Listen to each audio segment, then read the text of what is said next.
Newsfirst Newsline with Faraz Shaukat Ali. Good morning and welcome to Newsline, where we're joined by our guest this morning, Mr. Upul Jayasuriya, former President of the BSL. Good morning, Upul. Thank you for being with us. Upul, what's the state of play with the affairs of the law and police and so on? What's happening? Do you think we're making progress? Well, I'm sure it has made a lot of progress in this field, particularly with the appointing process of the judges, Right. which has been put right with the new president taking over the reins. And as you can see, there were several appointments that were made to the apex court, the Supreme Court, and also the Court of Appeal. And there have been not a murmur from the legal profession or from the civil society with regard to the appointments that have been made. Due seniority has been considered, and eminence and competence has been the criteria, and appointments have been made, and they are excellent appointments that have been embraced by the legal profession. So the changes are happening now. Changes are happening, as the President once said that when he came to the Bar Association of Sri Lanka, he said the people say that we have good governance. What he said was, no, we have embarked upon a journey towards good governance. Yeah. That's all. Yeah. So it's a long journey to go. But a lot of effort has to be made, and everyone has to be committed to it. And I can see that happening. So it's a filter. It's now it will filter downwards. Yes. Right. And this will be reflected, hopefully, at all the different levels of the different courts and so on. It has to. It is happening. It may take a little time. Yeah. You can be assured, as at the moment, there's not a single instance where the police have been applied with pressure to thwart various inquiries the way that the rulers wanted. Some of the government ministers have been probed at different levels. High officials have been probed, and nobody has ever tried to divert the course of justice as it ought to take place. But obviously that was a big problem during in the past. Of course. Why is it, Upul, do you think? I know it's maybe slightly off skew, but why is it that within our prison system, Colombo prison system, we are told that it is one of the most rampant drug abuse places, a concentration of drug abuse and availability of drugs in an area which would you normally presume to be absolutely secure. Well, this is a matter for the prison authorities. This has been said and have been heard many a times in the past. I agree with you, it is there. This is not something that the politicians can do on their own. It's a matter that is left entirely for the prison authorities. But something has to be done about it. Indeed, it should be, because there are cases of people, we know of at least one case of a young fellow who was incarcerated for whatever he did. But while inside, he's become an addict. That's how intense this situation is. And to the ordinary member of the public, a prison is sort of a watertight place. Nothing can, so that's a concern. We want to look at these other sort of current affairs that is causing so much of concern.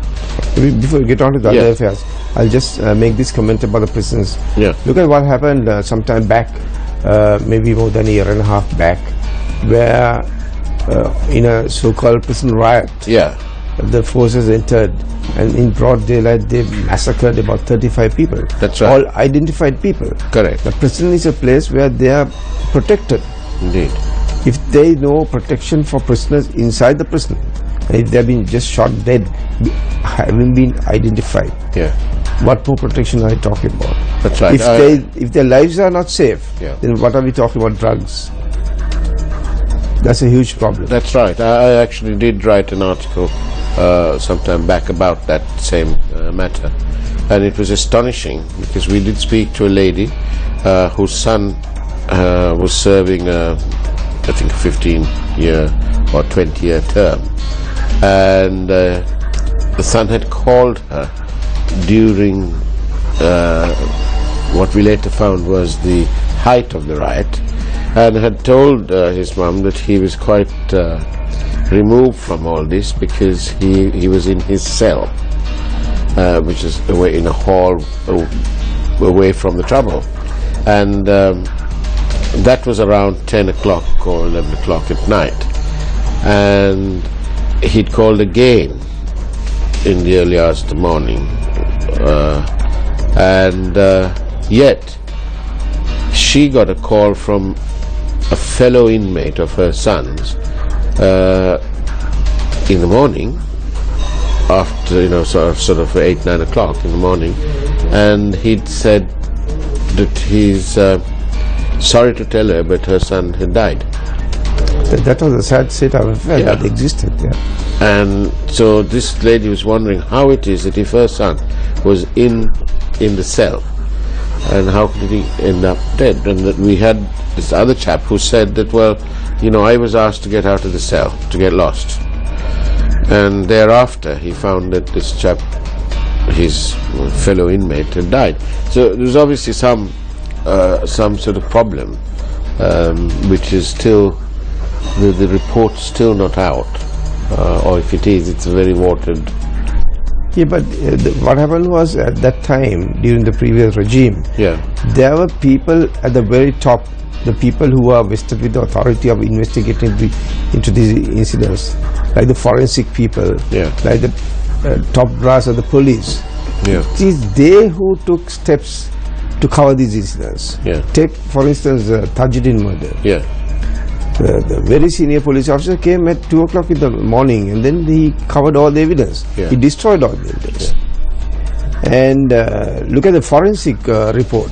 The JMO, the Judicial Medical Officer, and these are people holding very respectable office. Correct. An honorable office. What happened? He completely came out with a report that not even a layman would have come out with. I mean, with the evidence that are there written all over the place, one can come to the conclusion that this man didn't die of an accident. He was murdered. Most of it is not rocket science. That's how even lawyers keep on cross-examining the doctors in murder trials. Most of it is common sense. So they even covered that up. So when that kind of thing happens by the very responsible people, so-called, what more?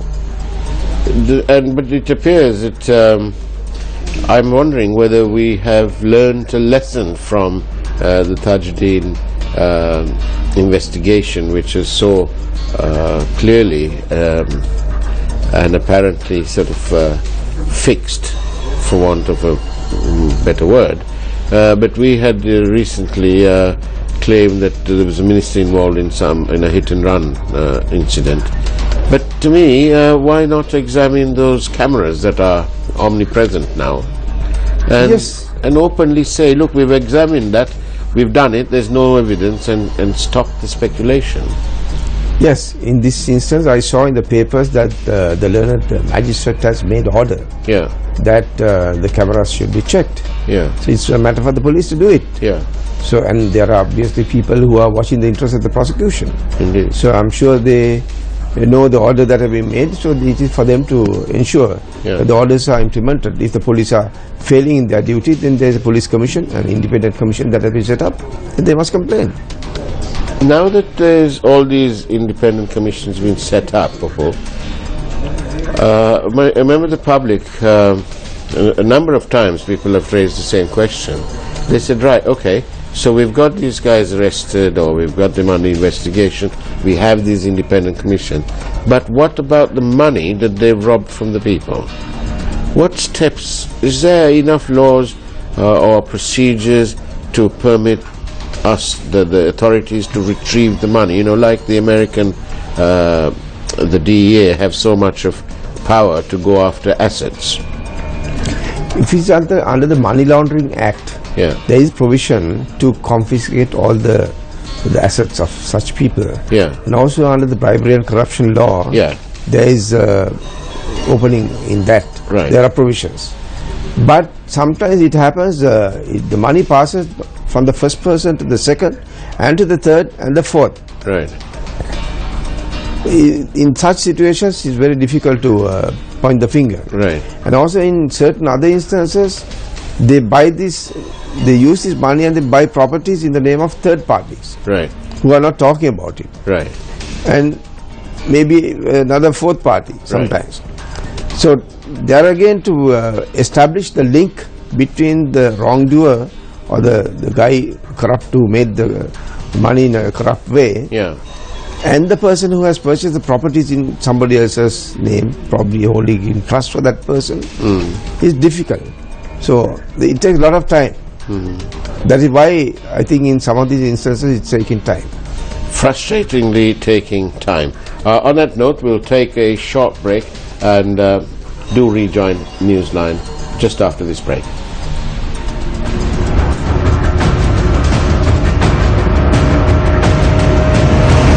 Newsfirst, Newsline with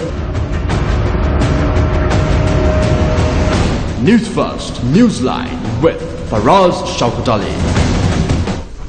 Welcome back to Newsline. A good morning to you, and we're with Mr. Upul Jayasuriya, former president of the Bar Association of Sri Lanka. Upul, talking about the law and so on, does Sri Lankan law recognize trusts then? Yeah, it does, of course. It does. Provided they are not trustees for something except illegal. For illegal purposes. So it's quite all right to have a proxy shareholder and so on. It happens. It happens. It happens more often than not now, personally, in the current context. Indeed, yes. But what can you do? You see former politician, let's say, for example, and you see they have very apparent wealth, but the nitty-gritty is that it's not theirs, and so they get away with it. How fair is that on the people? What can be done to... What happens is then you have to start a fresh inquiry against the person who has acquired all these assets which with is not apparent money. To that person. So then he has to come out with the truth. Then again, if you have any suspicion, then you have to look at their telephone records to see how often they have been talking to each other. Then look at their emails to see whether they have been communicating with email. There are so many modern ways that are there, the telltale marks are there. So but all the process takes a lot of time. Yes. So you need a lot of resources. Now more than the resources, the human resources. So there are, how many people are to be deployed in this kind of cases? There are so many. So many, more than 500,000 cases. How many people can you... And the people who are deployed to investigate such cases should also be of some excellent intelligence, who can do an investigation of that nature. So in a way, perhaps it is unfair, the level of criticism that the FCID's Ravi Waidilankara attracts, and Pressifac and so on, because people, I think it's not that they're criticizing, they're merely expressing their frustration at the slowness, the apparent slowness. But when you put it into that perspective, it's understandable. But nevertheless, there is some frustration at this. Definitely so. Now see, there's another one, bomb that's going to be blasted in the near future. The Entrust. Yes, exactly. Entrust. People think that nothing has been done. No, a lot has been done. A lot is been done, but you can't talk about all that right at the moment. Give it a little time. It will come out at the right time. But the amount of money that has been plundered by this so-called dubious company is in the region of about 9 billion. 9 billion. Huge. What happened to all this money, Upul? I mean, these were monies that were collected by these parties, not without the knowledge of the top there in different institutions and also that of the government. Because in one instance, with regard to entrust, it had happened in 2013. When it happened in 2013, to the extent of 450 million, this was raised and then they have immediately replaced that. What they mean by replacing is that they borrow Peter and then pay Paul. They take it from another one's account and they put it into someone else's account. So that's not the solution. But the people at the head, at the top of those institutions, for instance the governor of the central bank, he ignored it. And that company should have been blacklisted at that time. That never happened. Governor ignored it and the monetary board ignored it, and then he was allowed to continue. So now he has not 450 million, but he has plundered 9 billion. It's absolutely astonishing. Shocking. Because we could have used all this money, the extra money, to fund a program to alleviate the rural poverty, which our government, the door-to-door campaign, has uncovered. Not only that, medicine, universities. You would have built about 4 universities with that money. Indeed. This is on the issue of universities, why is this opposition to having private medical colleges or universities? Why is there so much of opposition? It's very sad that it is politically motivated.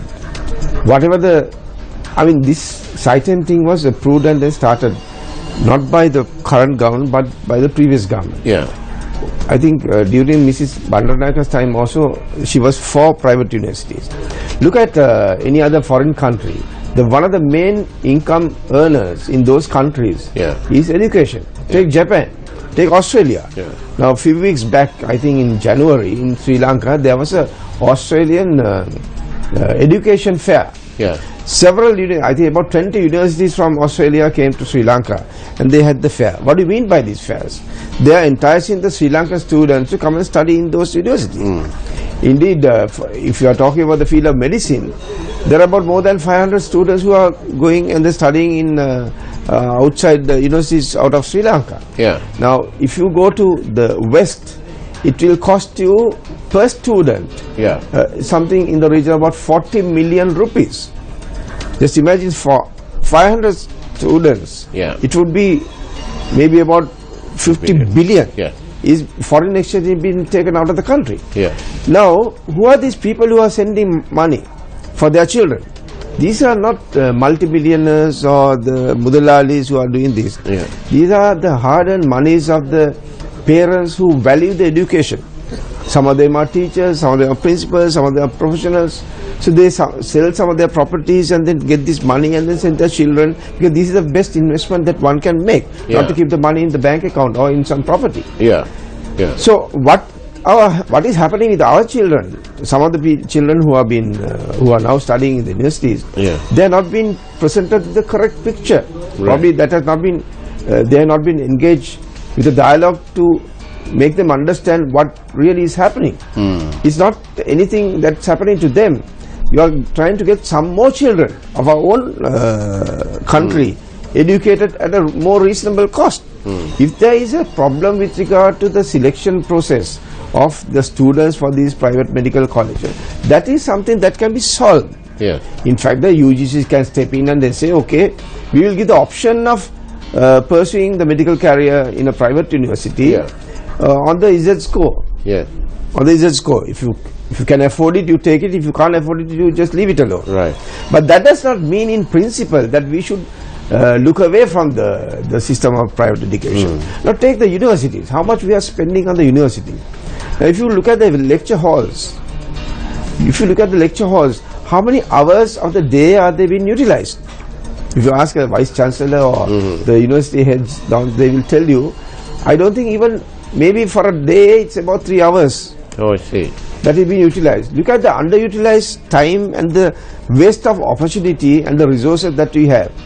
Why can't we have another system engaged with the universities, the same universities, get the private colleges to come there and then have their own courses during the time that they are not utilizing the university time.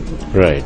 And then make use of those earnings for the development of these same universities. So that will complement each other.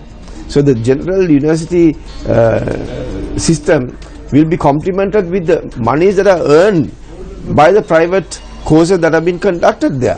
So more education, more money put into the education system back again, higher education, everyone is happy at the end of the day. So it looks like what these universities need is a business development officer. It's not only that. Look at the GMOA. GMOA is a professional organization that only speaks of themselves. Yeah. For them, the roof can come down, they are not interested. Right. If one of their people are transferred from one place to another, maybe within the same building or within the same province or within the same electorate, they howl. Right. But they are not going to raise a finger, whatever may happen in the country.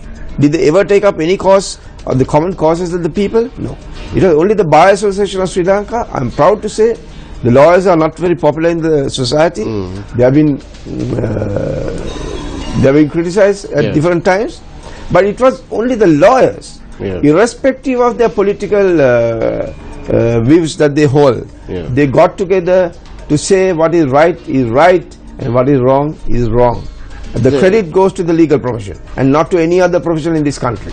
And the legal profession, in the last administration, some of them were labelled as traitors. Yes, I was one of them.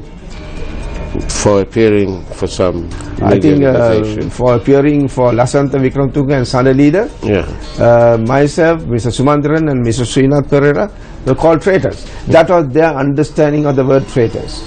Right.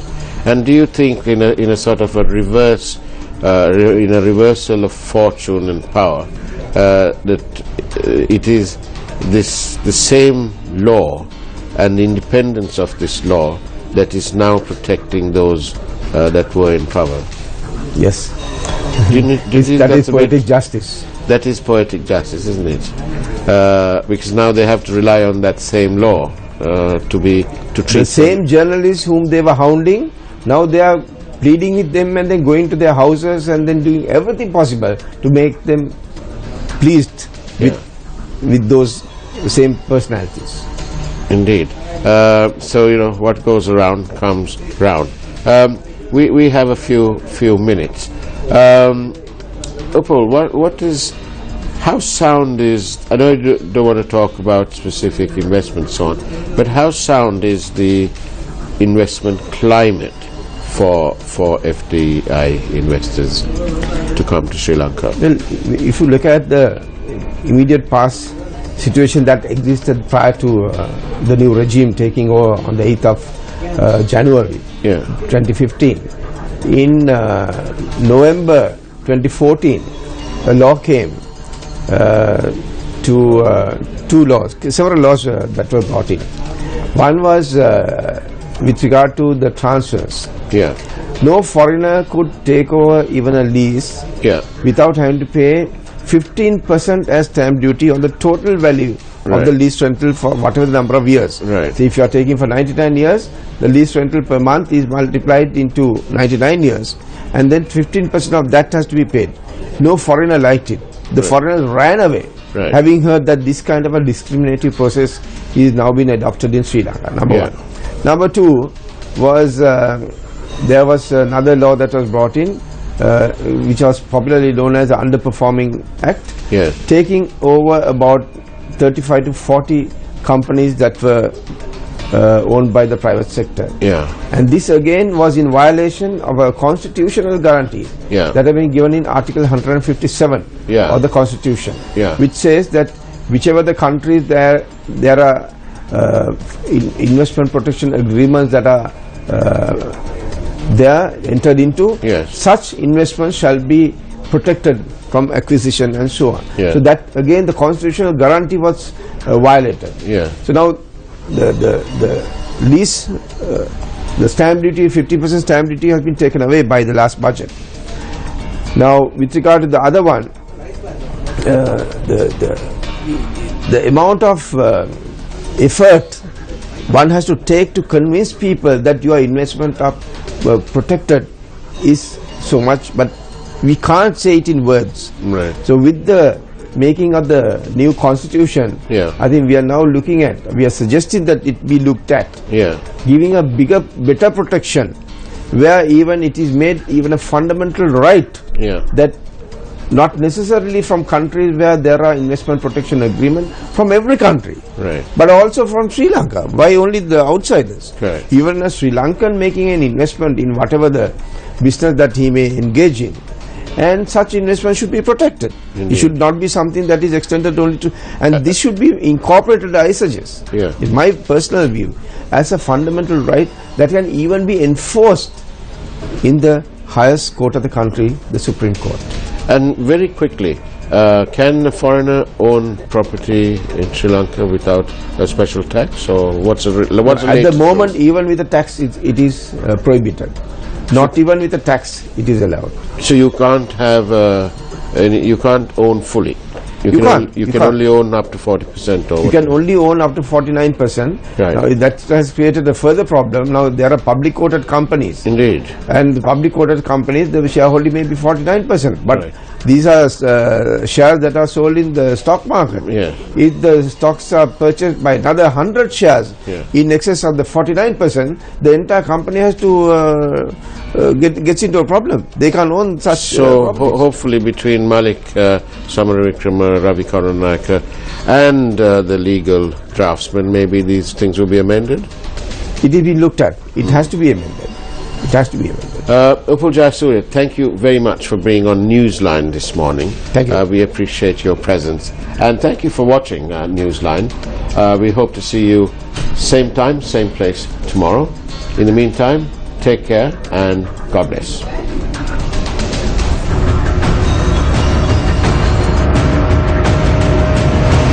Newsfirst Newsline with Faraz Shaukat Ali.